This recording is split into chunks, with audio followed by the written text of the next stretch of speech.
You're listening to Where You Live with Gene and Tony. Welcome back to Where You Live with Gene and Tony. We're talking about the Minnesota legislature and some of the interesting proposals that are taking place right now. If you've just joined us, by the way, we're broadcasting live from the Concierge Landscape Studios, and we're brought to you this hour by Extreme Exteriors.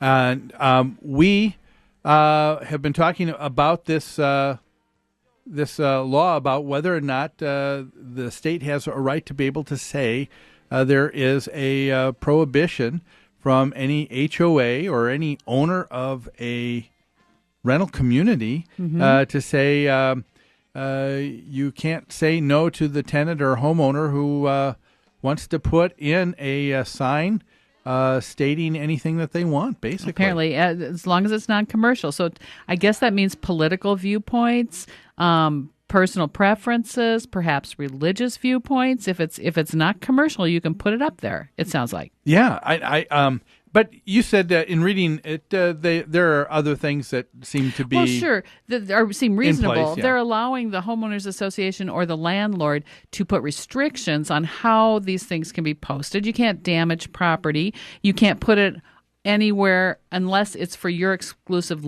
use. So it sounds like if you have a patio and that's maybe owned by the association or by the landlord, but it's for your exclusive use, you can display a flag, you can display signs. Balconies are another thing that come to mind that are an element that's exclusive use for that unit. Yeah. So there's some reasonable things here. I just really am very, very surprised at allowing signs like this. Now, we talked about this. The state flag and the federal flag, the United States flag, this is an issue that came up several years ago, and associations already decided. That's already decided. Associations who prohibited flying a flag, they now cannot do that. Yeah. They can, again, pass regulations about how it should be displayed. But signs? Yeah. I mean, most cities have ordinances against planting signs in your front yard, correct? And now the state legislation is saying those ordinances are null and void. Yeah. And, the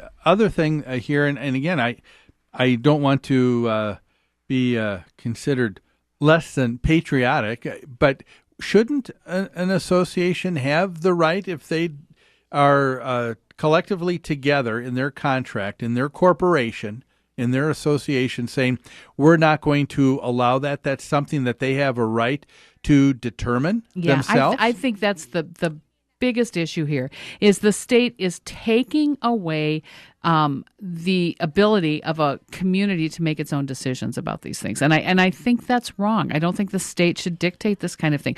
It's not just about patriotism, flying a flag. Flags make noise.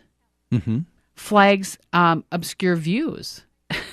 Flags damage property. So there's other considerations here. I don't think any homeowners association bans flags because they don't think they don't love the United States. It's about having it on your neighbor's property or on your neighbor's unit. And then the ability to just post non-commercial signs too. I mean, that blows my mind. I've got to believe that most municipalities have something that can be said about that. I know in St. Louis Park, for example, on the building that we have at New Concepts, yes, we have restrictions in terms of what we're limited to for display of signs. Sure. And you are allowed every once in a while something additional, but it can only be there for a couple of weeks and then taken down again. I think it's the same thing in Minneapolis. You can call us, folks, if you live there and you know what the law says, but I don't think you can just put a sign up and just leave there it is a distinction between commercial signs and what people do on their private property on their homes. But okay, I think what I will do is I'm going to go home and hang a sign from my balcony that says "Free the Indianapolis 500." If this passes, it is that is an important group that needs to be supported. That's right. The Indianapolis 500. You say that's right. Okay, folks, what do you say? Do you think that this is maybe going a little bit too far, or do you think that it is all right? I mean, I do appreciate Tony, that there are the caveats in here that would say that if the homeowner or the renter is putting up the flagpole, they've got to keep everything well maintained. So you can't put that up and then not continue to take care of it. That's right. I would imagine there would still be the same laws in rentals that if something is not what the landlord wanted, they would have to take it down and make everything back the way it was. I know, but I'll tell you what, a rental property, can you imagine a rental property with a sign on every balcony? I mean, I don't like it. I think it looks bad. Yeah, it looks junky. Folks, what do you think? Do you think it looks junky to have signs like that, or do you think that there is a greater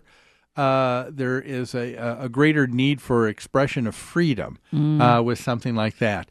I would agree with you, Tony. Yeah. I think that it might be just a little bit too much. 651-289-4488 is our number if you're thinking about calling us. Well, we're going to be going to a break here in just a couple of minutes, but we've got a couple of other things dealing with the legislature that we are going to be talking about today.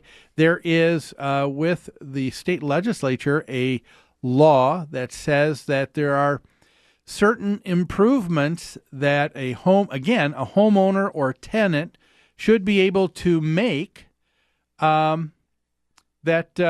could really affect what we know how an HOA is designed. We're talking about homeowner or a tenant being able to have the ability to change landscaping at their will and whim, even above the HOA. Yeah. What do you think that would do, Tony? I've start dealt bringing with it. that. Yeah, I've dealt with it at homeowners associations.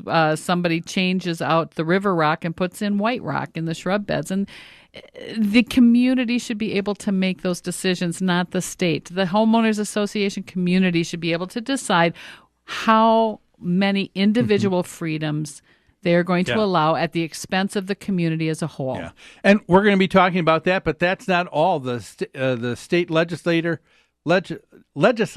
also has a limit that they want to do in giving folks an access to private property. So if you're in a townhome, a condominium, and there's an emergency and you need to get in, you can't now, if this law goes through, without getting the permission of the person who owns or rents. Or how about this? Being able to terminate your homeowners association a lot quicker and a lot easier than you ever thought possible. That and so much more.